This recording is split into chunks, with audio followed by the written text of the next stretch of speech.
Cześć, Bartek Urban, zapraszam do testu nowego Renault Captura. Kiedy debiutował Renault Captur pierwszej generacji w 2013 roku, to tak naprawdę miał jednego konkurenta w swojej klasie, czyli Nissana Juke'a. Dziś segment crossoverów, czyli pseudoterenówek, rozrósł się do ponad 20 modeli. I specjalnie używam określenia pseudoterenówki, bo większość tych aut ma tylko napęd naprzód oraz mają podniesione zawieszenie, a także dodane plastikowe osłony chroniące lakier w dolnych partiach nadwozia. I taki też jest nowy Renault Captur. Nowy, pomimo iż wygląda jak lifting pierwszej generacji. Ale poważnie, to zupełnie nowa konstrukcja, oparta o nową platformę CMF-B. Captur sporo urósł, bo o 11 cm i przede wszystkim wymężniał. Pierwsza generacja w moim odczuciu była mocno damskim autem, a teraz sylwetka nabrała sporo agresji. Oczywiście wciąż zachowała dla siebie charakterystyczne kształty, ale pojawiły się też nowe smaczki, zarówno dobre, jak i złe. Złym na pewno jest ten sztuczny wlot powietrza z boku. Ale za to w zderzakach pojawiły się prawdziwe wloty, które faktycznie mają swoją rolę w chłodzeniu. Dodatkowo również producent odsłonił wydech, za co również plus. Dobrze, że nie ma atrap wydechów. Chociaż i tak najlepszy smaczek to tylne reflektory. No są świetne. Piękny patent z nachodzeniem na karoserię. Wygląda naprawdę świetnie i do tego ma efekt 3D od boku. A to nachodzenie na karoserię do tej pory było znane tylko z przodu w modelach Renault, ale okazuje się, że z tyłu jest chyba jeszcze lepiej. To, na co również zwróciłem uwagę, to bębny z tyłu. W aucie o mocy 155 koni spodziewałem się jednak tarcz. Chociaż zarówno tarcze, jak i bębny mają swoje zalety. Bębny są trwalsze, ale znowu łatwiej je przegrzać. Znowu też znoszą lepiej ciężkie warunki, jak na przykład piach, dlatego też część koncernów swego czasu na rynki arabskie w SUV-ach montowała z tyłu właśnie bębny.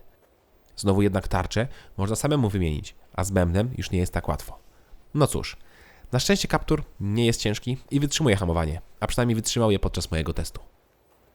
Dobra, pora na bagażnik, a ten jest naprawdę spory, a przynajmniej na papierze, bowiem producent podaje pojemność 536 litrów. Faktycznie, kufer wydaje się duży i ma też podwójne dno. Jednak ta ogromna wartość to zasługa opcji, która była też w poprzednim Capturze, czyli przesuwnej tylnej kanapy.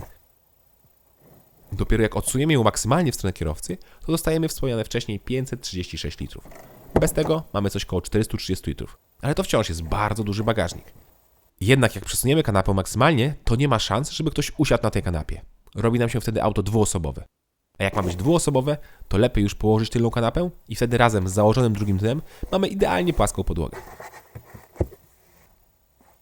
Oczywiście przesuwając tylną kanapę nie musimy wcale jej odsuwać na maksa, więc bagażnik wciąż jest fajnie regulowany.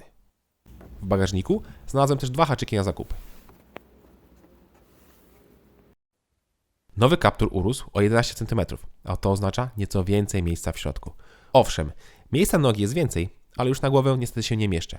Moje 186 cm to jednak za dużo. W ogóle tak jak mówiłem, można przesunąć tylną kanapę, ale jak to zrobimy maksymalnie, to nie ma szans, żeby ktoś z nogami tam usiadł. Więc trzeba ją dostosować do naszych nóg. Ale i tak, patent przesuwny jest świetny.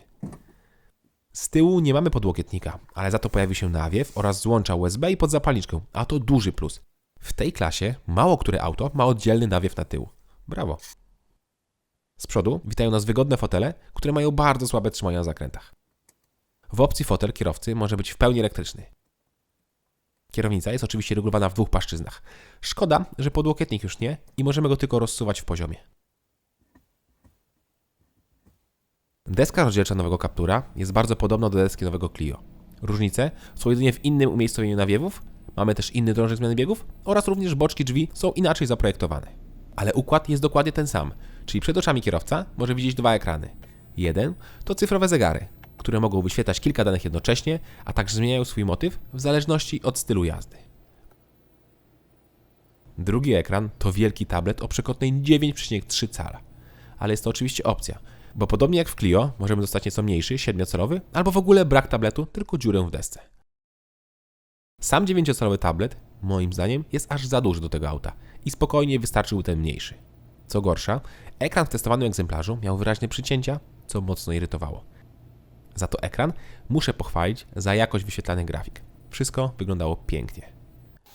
Piękne jest też spasowanie, co już chwaliłem w nowym Clio i muszę pochwalić w Capturze. Bardzo dużo materiałów jest miękkich i nic, ale to nic nie skrzypi. Brawo Renault, wreszcie jakość, jakiej oczekiwałem.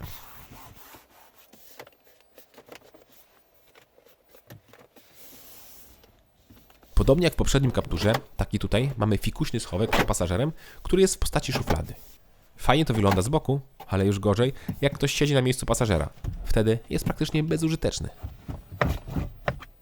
Pozostałe schowki są już dużo lepsze i mamy nawet opcjonalną ładowarkę indukcyjną. Warto zwrócić uwagę na tunel środkowy, pod którym mamy dodatkowy schowek. Całkiem fajnie to wygląda. Poza tym mamy dwa miejsca na napoje, zamykany schowek w podłokietniku i miejsce na butelki w drzwiach. Jest jeszcze jeden detal, który też chwaliłem w Clio, a mianowicie ten malutki kapturek narysowany na zegarach włącza kierunkowskazy razem z nami. To są te detale. Dobra, ale pora na silnik. I tu od razu jestem zawiedziony, bowiem Maska nie ma siłowników. Kurczę, Clio nowe też nie ma, ale znowu poprzedni Captur oraz poprzednie Clio miało siłowniki. Czyżby skończył się zapas siłowników w fabryce? Przecież nawet każda Dacia ma siłownik. Dobra, ale jak już podeprzemy Maskę patykiem, to oczom ukazuje się jednostka 1.3 TCE o mocy aż 155 koni. Nieźle jak na auto z bębnami. I nieźle, bowiem póki co Clio nie ma tak mocnego silnika. W ogóle to pod maską nowego Captura może pracować jeden z 4 silników. Mamy 2 benzyny, jednego diesla i jedną hybrydę.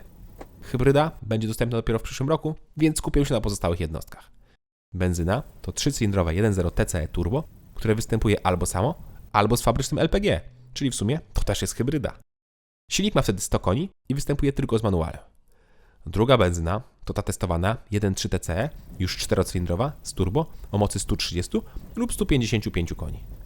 W słabszym wariancie możemy mieć albo 6-stopniowego manuala, albo 7-biegowy dwusprzęgowy automat.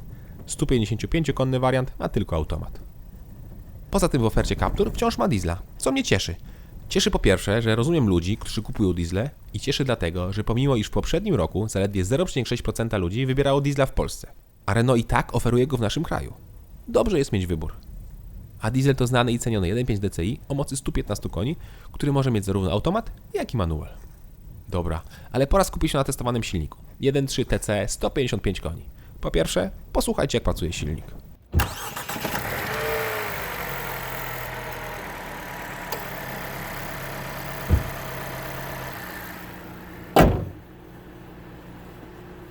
A teraz słuchajcie, jak fajnie warczy wydech.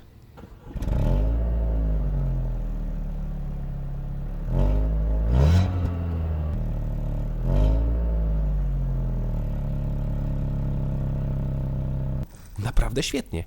To było miłe zaskoczenie, bo nawet podczas jazdy delikatnie da się usłyszeć pomruk. Drugie zaskoczenie to osiągi. Auto jest bardzo żwawe. Jeździłem tą jednostką już w kilku innych pojazdach, np. w Nissanie Qashqaiu, Renault Scenicu czy Clio i w każdym aucie go chwaliłem. I tutaj jest tak samo. Bardzo żwawa i wydaje się ekonomiczna. Do tego naprawdę pracuje cicho. W mieście moje spalanie oscylowało cały czas pomiędzy 8 a 9 litrów, ale nie jeździłem eko. Na trasie przy 140 auto pali 7,5 litra, więc też jest nieźle. Clio z tym samym silnikiem, ale słabszym o 25 koni, palił około pół do litra mniej. Tutaj jednak wyższe nadwozie robi swoje. Tak jak mówiłem wcześniej, 155-konny wariant występuje tylko i wyłącznie z automatem. Jest to EDC, czyli dwusprzęgłowa konstrukcja, która całkiem szybko zmienia przełożenia. Jedynie nieco denerwujący jest ten wolant, gdzie czasem ciężko wybrać odpowiedni bieg. Brakuje takiego wyczuwalnego oporu przy zmianie trybu biegów. Na początku mówiłem o pseudoterenówkach, czyli crossoverach. I właśnie crossoverem jest Captur, czyli autem, które wygląda jak terenowe, ale takim nie jest. Mamy napęd naprzód, ale i całkiem spory prześwit, 174 mm oraz plastikowe osłony. Prześwit jest dokładnie taki sam jak w poprzedniku i pozwoli nam bez obaw zjechać na polną czy tam leśną drogę. Bez obaw, że coś urwiemy, a dodatkowo zawieszenie jest na tyle komfortowe, że pięknie przepłyniemy nad dziurami. Chociaż, nie oszukujmy się, mało który Captur zjedzie z utwardzonej drogi i dobrze, bowiem najlepiej czuje się na asfalcie. Nowy Captur prowadzi się naprawdę dobrze. No może nie tak dobrze jak Clio, ale wciąż moim zdaniem jest bardzo pewnie. Pora na cennik. Podstawowy Renault Captur z silnikiem 1.0 TCE o mocy 100 koni kosztuje 66 900 zł. Warto zwrócić uwagę, że odmiana z LPG jest tylko o 2000 zł droższa i kosztuje 68 900 zł. Diesel 1.5 to wydatek 78 900 zł. Natomiast testowany 155-konny wariant to wydatek aż 93 900 zł. Warto jednak zwrócić uwagę, że niektóre kombinacje występują tylko z bogatszym wyposażeniem Intense. Wciąż jednak w sprzedaży dostępny jest Captur pierwszej generacji, którego cena zaczyna się od 59 900 zł, czyli jest 7 000 zł tańszy. ma jednak nieco słabszy silnik, inne wyposażenie, no i też jest troszeczkę mniejszy, więc ciężko to porównać. Lepiej ceny nowego Captura porównać do cennika nowego Clio.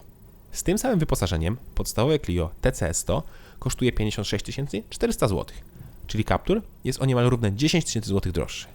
Dostajemy oczywiście nieco większe auto, bardziej uniwersalne, stąd też ta różnica, chociaż moim zdaniem powinna ona być na poziomie 6-8 tysięcy złotych.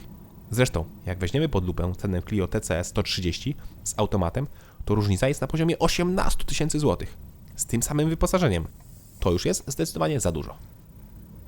Warto też dodać, że nowy Captur oferuje bardzo bogaty wybór wyposażenia dodatkowego w zakresie bezpieczeństwa. Mamy na przykład aktywny tempomat i to taki, który sam ruszy, jak się zatrzymamy do zera.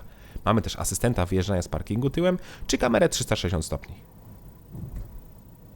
Pierwsza generacja Renault Captura sprzedała się w nakładzie ponad 1,5 miliona egzemplarzy i była też jednym z najczęściej kupowanych crossoverów klasy B w Polsce. W sumie to od 2013 do 2018 roku była na pierwszym miejscu sprzedaży w swojej klasie.